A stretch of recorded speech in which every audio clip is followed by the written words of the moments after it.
sa akin na maging bahagi ng isang malaking pagbabago dito sa ating mahal na lungsod ng Pasig. At nakakatuwa po at ito ay magtutuloy-tuloy pa. Hindi madali na ang pagbabagong nais natin mangyari, pero nandito lang kami nakasuporta kay Mayor Vico. Consino, marami na po tayong mga nagawa. Ano yung mga specific programs or ordinances na naipasa na po natin sa lungsod Pasig? Magsusurprise kayo, no? Yung pinaka number 1 ko na maipagmamalaki ko nagawa, yung CFEI, yung magkaroon ng mga kuryente, yung mga kapuspalan nating mga Pasigueño, lalo na yung nasa urban poor communities, ano? Dati 15 years, 20 years, 25 years, wala silang kuryente. Ngayon, dumating na sa buhay nila si Buboy Agustin, nagkaroon ng liwanag at marami na po tayo mga natulungan, mga kababayan natin na meron ng kuryente. Hindi na po daan-daan ito, libo-libo na po ito na natulungan natin magkaroon ng kuryente. At pangalawa, yung pong, alam nyo, natatandaan nyo, Go Bag, di ba? Yung Go Bag po, ako po ang author niyan. Tayo po ang sumulat ng batas ng Go Bag. At ngayon, nakita natin yung mga nagdaang kalamidad. Napapakinabangan po yung Go Bag natin. Ayoko naman sana magamit ng madalas, ano? Pero pag-iingat po natin yan Talagang iniingatan natin ang ating mga Pasigueño, no? At pangatlo, ako rin po ang author ng fire truck na lahat ng barangay dito sa Pasig ay bibigyan natin ng fire truck para po sa kanila seguridad. Kung i-analyze yung mga naging ordinansa ko, lahat po ito para sa tao Yung pakuryente na iniisip natin na magkaroon ng maayos na pamumuhay yung mga Pasigueño at yung ating Go Bag para naman sa kaligtasan ng mga Pasigueño at yung fire truck, ganun rin po para sa kaligtasan ng mga Pasigueño. Lahat ng ito, pag isusulong ito, ay yung ang pagkukulan nito yung karapatang pantao. Doon po tayo nag-concentrate talaga. Consino, siyempre may mga positibong komento, mayroon din mga negatibong mga komento po sa atin sa administration. So, ano po masasabi natin sa mga tao na nagko-comment ng mga negative po, especially po dun sa ating administration, yung mga ginagawa po natin para sa mga Pasigueño? Marami pong mga Pasigueño naman na hindi naniniwala dyan kasi nakikita nila talaga yung pagbabago dito sa ating lungsod ng Pasig. Sa totoo lang, walang korupsyon, lalo na sa mga konsehal. Kami po, sweldo lang namin talaga tinatanggap namin. Hindi kamukha nung nakaraan, talagang mayroong pang additional na Hindi po, ngayon, isipin natin si Mayor Vico, napaka-relihiyoso po niya. At hindi gagawa ng hindi maganda. Lahat ng programa ni Mayor Vico na sinuportahan po natin dahil alam ko maganda. Maayos at makakatulong sa ating mga Pasigueño. And willing pa rin po tayo makipagtanaw sakaling may iba pong manalo or iba po yung pagkakasakal? Ano po yan, tumatakbo po tayo na para po sa ating panunungkulan at yung advokasya natin para sa mga Pasigueño. And ano pa po yung maaasahan po o yung ma-expect na po ng mga Pasigueño, lalo-lalo sa mga taga-support natin sakaling mabigyan po ulit tayo ng pagkakataon naman? Ang naging advocacy ako naman noon talagang karapatang pantao no? Ano ba yung basic unit ng ating society, which is the family. No? Yung family, kailangan may tahanan. Ano ba yung tahanan? Kailangan kasi sigurado tayo na lahat ng mga pamilya, lalo na yung nasa urban poor, ay magkaroon ng maayos na tahanan at yung may kuryente at yung may tubig Kaya nga po sinabatas ko yung pagkakaroon ng kuryente sa ating mga urban poor communities no? Susunod po niyan ay ang nais natin ay yung trabaho. Magkaroon ng trabaho, magkaroon ng trabaho si tatay at kung pwede si nanay para po sisiguraduhin natin magkaroon ng pagkain sa pagkainan. Pangatlo natin gusto, edukasyon. Yung edukasyon po ay kailangan makapagpatapos tayo ng mga estudyante sa college, ha? At ako, proud na po ako, sasabihin ko sa inyo, ang author po noong ating scholarship program, si Vice Mayor Dodot Jaworski. At sinuportahan po ito ni Mayor Vico at sinuportahan po namin lahat ng konsehal. Proud po ako sabihin sa inyo, in 2 to 3 years, magkakaroon na po tayo ng bagong graduate ng college, ha, na makakapagbago ng kabuhayan ng mga Pasigueño. At sunod-sunod na po yan. Binabudgetan na po ng sanggunian magmula nung nag-start na tayo nung last year, pangalawang taon ngayon. Kaya sabi ko, in 2 to 3 years, meron na tayong mga newly graduates ng mga sa kolehiyo. Kaya pagka napagtapos po yung isang bata, isang malaking kaganawan yan sa mga pamilyang Pasigueño. So yun po yung target natin at pang-apat po yung seguridad sa ating community. Pang-lima, lagi tayong nakahanda sa mga kalamidad natin. At kami naman po nandito laging nakaantabay at nakasuporta sa lahat ng mga kalamidad na magaganap rito sa ating mahal na lungsod. Sana konti lang kalamidad. Panghuli na lang po, mensahe na lang po natin sa mga taga-support natin at sa mga Pasigueño. Okay. Maraming salamat, lalo na sa mga supporters ko na nandito. Alam nyo, nung last election, hindi ako kumuha ng party list, ano? Kasi masyado akong maselan. Gusto ko yung makukuha kong party list maayos at talagang may pagmamahal sa mga Pasigueño. Ngayon, proud po ako sabihin sa inyo, meron na po akong party list. Wala pong iba kundi si Akay Lizon. Yes, mabuhay ang Akay Lizon. Tandaan nyo, ha, yung Akay Lizon, hindi lang po yan pang-eleksyon. Makikita nyo yan. Weekly, nagkakaroon na activities yan at sinisigurado ko sa inyo, aalagaan tayo ni Akay Lizon. Kaya mabuhay ang Akay Lizon. Maraming salamat. Ako naman po, tuloy-tuloy yung aking pagsiservisyo at marami pa po akong mga programa para sa programa nakalain na para sa mga Pasigueño, yung mga magaganda na matatanggap nyo pa, isusurpresahin ko na lang kasi sa darating na araw, pero makikita nyo, katulad ng mga ordinansa ko, magaganda lahat po yan pagka ina-analyze nyo yan. Alam nyo, nagtatrabaho tayo, tuloy-tuloy tayo, at yung paglilingkod natin, yung serbisyo natin, hindi po ito trabaho, yung serbisyo ni Buboy Agustin, hindi po trabaho to. Ito po tawag ng puso. Yung pagsisilbi natin, kailangan may pagmamahal sa mga Pasigueño. Kaya magtutuloy po tayo.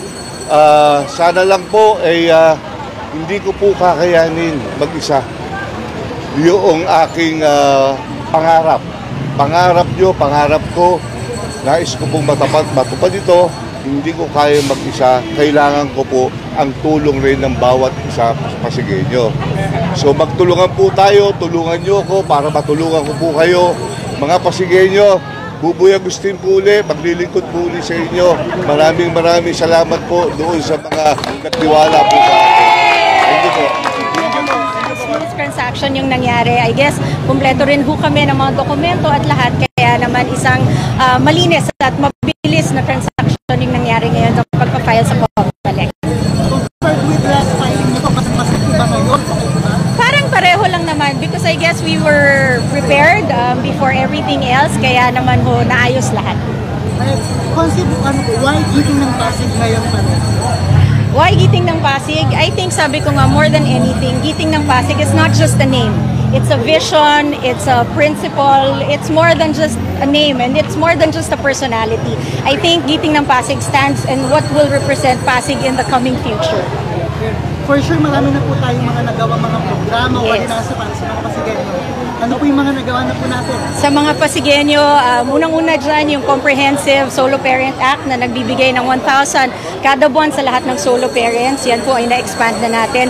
Pangalawa ho, yung Pasig Youth Code na na-develop na rin na po natin. Lahat po yan ay pasado na.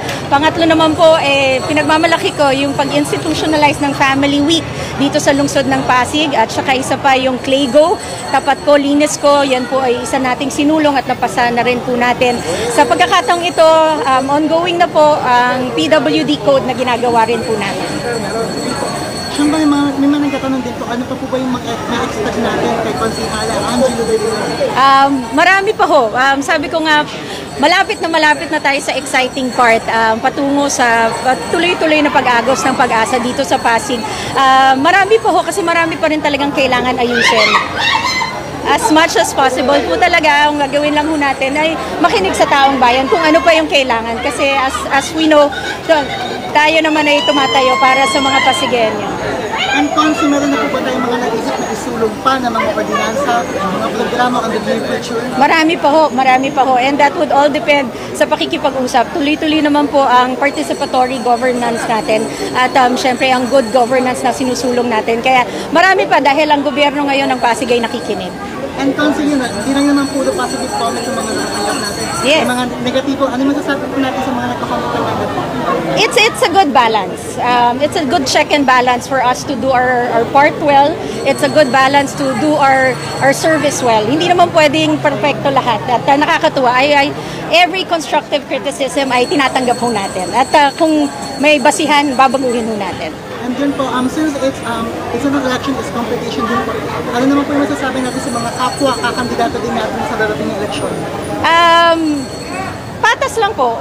I think kung competition naman po yan, more than anything, ang magdidikta naman po talaga yung taong bayan. It's a good competition. Hindi naman, democratic country tayo. Actually, isa yan sa sinulong ni Mayor Vico, ang pagbubukas ng kung sino mang gustong maging, salamat po, kung sino man ang gustong tumakbo. Yan I think ang pinakamaganda dito sa Pasig City. Ang huli po, ano po yung masasabi natin sa mga taga-suporta, mga Pasigenyo po, na patuloy na sumusuporta sa inyo? Sa lahat ho ng Pasigenyo, lalong-lalo na ho sa distrito ko, maraming pong salamat sa tiwala, sa suporta na binibigay ninyo. Nakikiusap po ako ulit kung bibigyan niyo ho ng pagkakataon na magsilbi po sa inyo. Sabi ko nga, sana bigyan niyo ho ako ulit ng pagkakataon maging TGIS, maging tapat, gawain na serbisyo, tapat sa serbisyo, tapat sa Pasigenyo, maging hindi lang puro salita, kundi maraming gawa dahil tunay naman na marami pang kailangan gawin dito sa Pasig.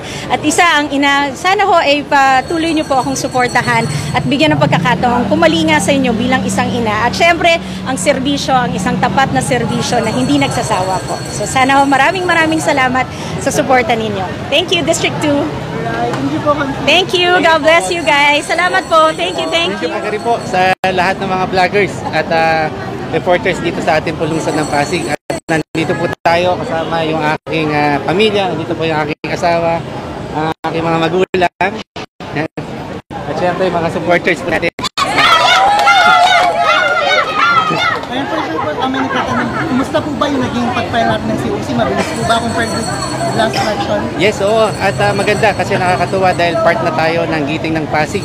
Before kasi nung nag-file tayo ay talagang halos nagsasolo lang po tayo. Ngayon po ay kasama po natin ang grupo ni Mayor Vico.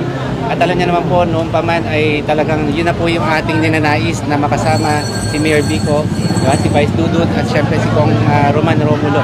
At ito na nga, nandito na tayo, hindi ko ina-expect na pwede pa palang mangyari itong araw na to at makapag-file at magkaroon po tayo ng tsansa na makapaglingkod dito sa ating lungsod. Marami po nagtatanong, bakit po naisipan natin tumakbo? Ano po yung nag-udyok sa atin? Yes, actually matagal na akong dinanais na tumakbo po dito at ito na po siguro yung magandang pagkakataon na tayo po ay nabigyan ng pagkakataon ni Mayor Vico na tumakbo at para po magawa po natin yung mga programa at proyekto lalo na po yung ating natutunan sa national government, sa National Youth Commission dahil dati po tayong national chairman or undersecretary ng Ahensya ng Kabataang Pilipino. So, yung ating pong gagawin, siguro empower natin yung ating mga kabataan dito sa ating lungsod. Before kasi 42,000 SK chairman ang ating pinamunuan, pero ngayon naman po ay 30 barangays lang ang kailangan nating tutulungan at ma-empower po natin ang lahat po ng SK dito sa ating lungsod. Siguro gagawa po tayo ng mga programa, even yung mga ganitong mga vlog, pag-vlog, yung tamang pag-vlog.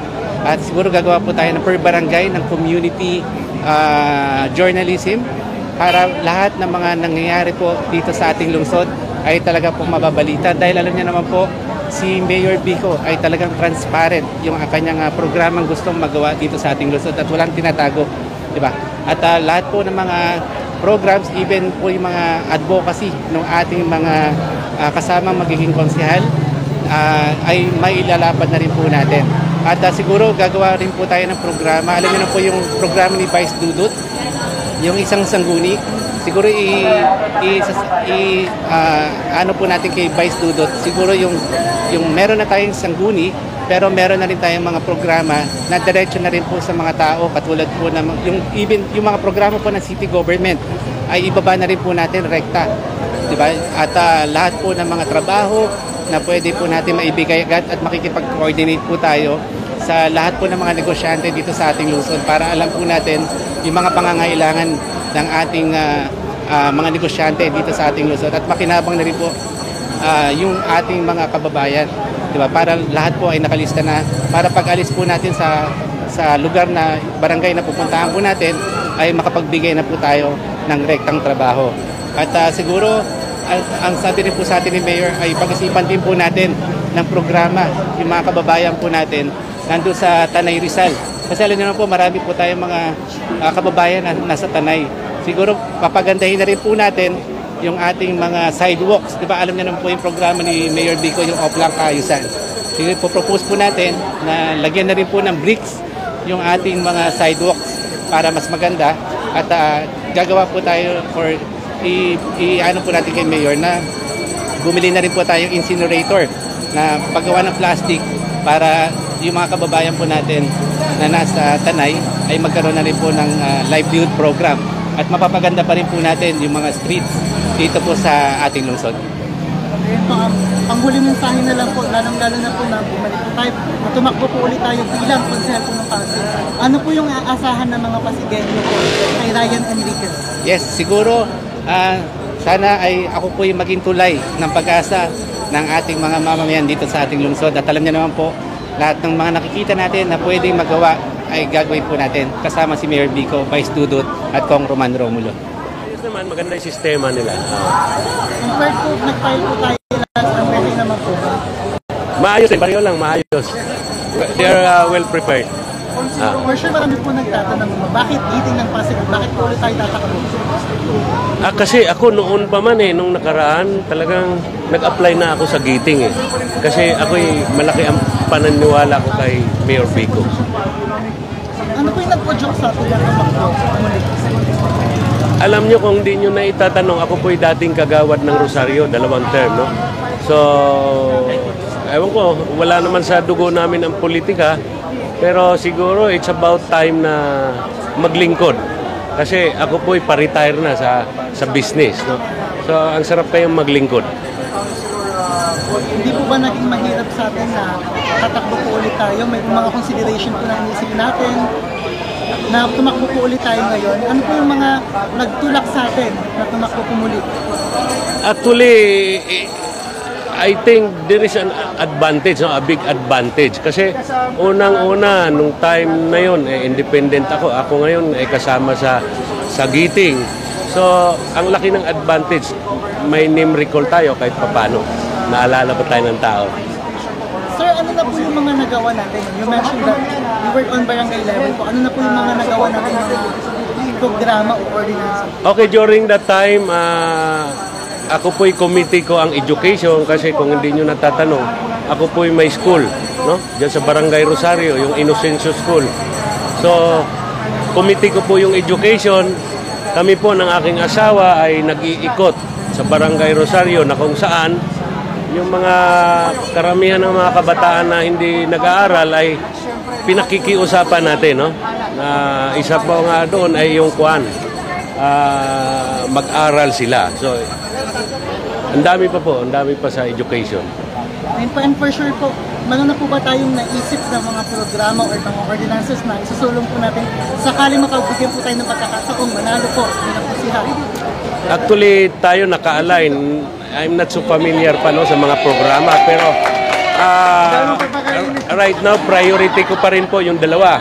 Una, yung education. Sana madagdagan yung mga scholars natin, especially sa colleges, no? And also yung livelihood Kasi ako po isang negosyante for almost 38 years. So malaki po ang aking mai-contribute sa Team Giting or sa kay Mayor, no? Panghuli na lang po, mensahe na lang po natin sa mga sumusuporta sa atin at sa mga Pasigueño po. Ay, magandang araw, mga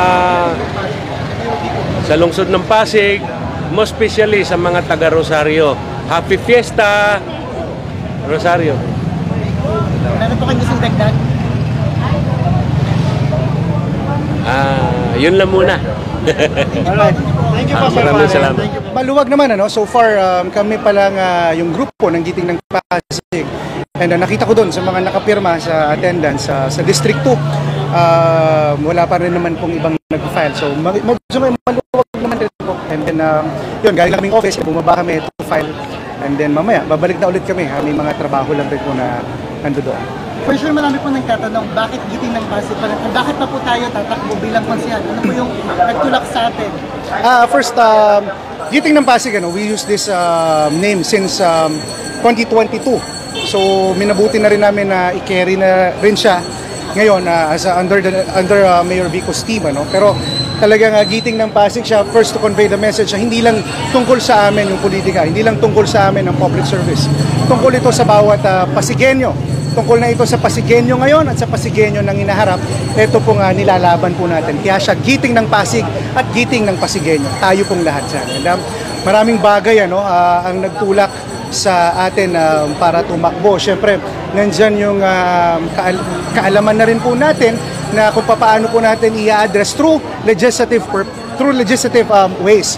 Paggawa ng policies, paggawa ng ordinansa, paggawa ng resolutions. That's why kaya po natin we are running for re-election as member of the Sangguniang Panglungsod sa distrito po dito sa ating lungsod ng Pasig. Ano na po yung mga nagawa natin bilang konsehal po ng lungsod Pasig?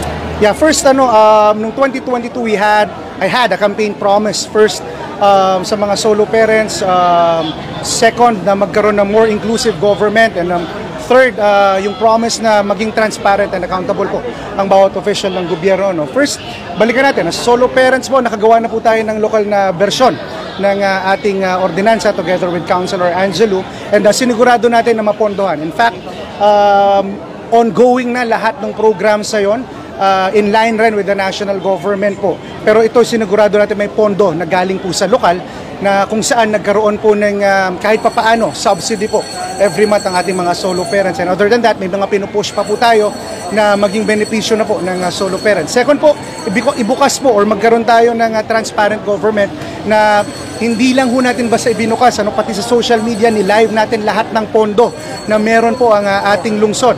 Paano ito inaatado, paano ito ginagamit, saan gagamitin, hanggang sa pag nagamit na po niya, binubukas po natin ito sa taong bayan. As much as kaya natin, pero isa lang rin po ang sigurado, bukas rin po ang aming tanggapan.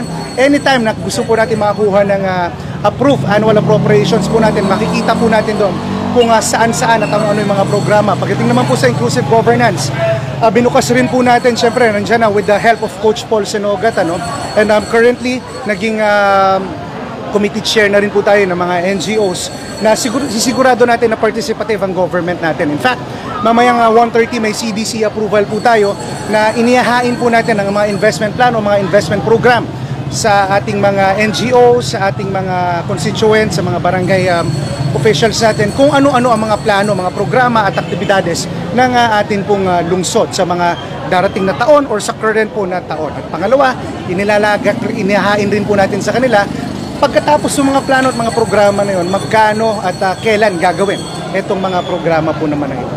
Alam ko na yung susunod. Moving forward po tayo. Ano pa? Yung mga kailangan po natin, nakita ko na na yun na yung tatanong. Moving forward po tayo. First, yung first campaign promise natin, expand pa po natin yung mga beneficios sa solo parent. Gagawan na po natin ng sariling scholarship program yan. At sisiguraduhin rin po natin currently bilang committee chair ng Appropriations, Ways and Means ay magkakaroon na ng pondo na yung mga programa po natin. Kasi kung minsan magkakaroon ng programa pero hindi mahanapan ng pondo, kailangan the whole 9 yards tatrabahuhin po natin yan para siguradong magagawa po yung mga proyekto, yung mga programa at yung mga aktibidades. Pangalawang gagawin po natin, siyempre bilang committee chair again ng Appropriations, Ways and Means, malaki po ang pinag-uusapan nating pondo ng Pasigueño. Pero kailangan transparent at makikita ito ng taong bayan. Pag-iigtingin po natin ang transparency, kailangan na bawat piso po ng bawat Pasigueño nalalaman po nila kung saan napupunta. At pero hindi lang yan, ilalatag po natin isa-isa kung paano yung proseso, saan nanggagaling yung pondo, paano ginagastos yung pondo, at paano pinagpaplanuhan yung pondo. Para na sa ganon, alam po nating lahat kung saan, kailan, paano talaga tumatakbo ang paggastos ng ating lokal na pamahalaan. Sa madaling salita, in line po tayo sa mga programa ni Mayor Vico, especially sa pagiging transparent and accountable po ng mga government official. Tayo po ang magbabantay ng pondo ng taong bayan. And so for last po, no, part of the public service are constructive criticism. Ano naman po masasabi natin sa mga negative comments na natatanggap po natin? Yes, actually maganda ngayon. Because of democracy, sobrang sarap maging Pasigueño ngayon. Hindi tayo natatakot mag-air ng mga opinion natin, hindi tayo nakakubli. Ang ganda ngayon, ang daming pwedeng tumakbo, ang daming potensyal. Ibig sabihin, ang dami naman magaling. Ang dami pong nagmamahal sa Pasig. So ang maganda ngayon, this is the best time na maging Pasigueño tayo kasi everyone is really has that democracy. Malaya tayong lahat. Walang natatakot, walang na-oppress, walang nagtatago ng opinion nila, walang nagpipigil na mag-ere ng opinion nila. Pero this time, we just have to make sure na yung mga ini-ere natin, we also have to be responsible sa mga sinasabi rin natin. Pero other than that, the criticisms are just there. Nandyan talaga yan kasi, again, we are public servants. We are nandito kami sa serbisyo publiko, lahat po ng ibabato sa amin, we take it positively and as much as possible, lalo na kung may kailangan kami i-adjust, may kailangan kaming baguhin, bukas na bukas po tayo dyan. At kailangan tanggapin po namin yan ng malugod sa aming mga puso. Pero kung minsan, siyempre, talagang kailangan ipaliwanag po natin ng maayos. At salamat sa inyo, lagi kayo nandyan. May mga window tayo para magpaliwanag po sa taong bayan kung ano-ano yung mga issue ng ating lungsod. Huli na lang po, ano naman po yung mensahe natin para sa mga kapwa kandidato din natin na gusto magserbisyo sa lungsod Pasig? Yes, sa lahat po ng kapwa ko Pasigueño at sa lahat na maging kapwa ko kandidato, again, this is the best time to be a Pasigueño.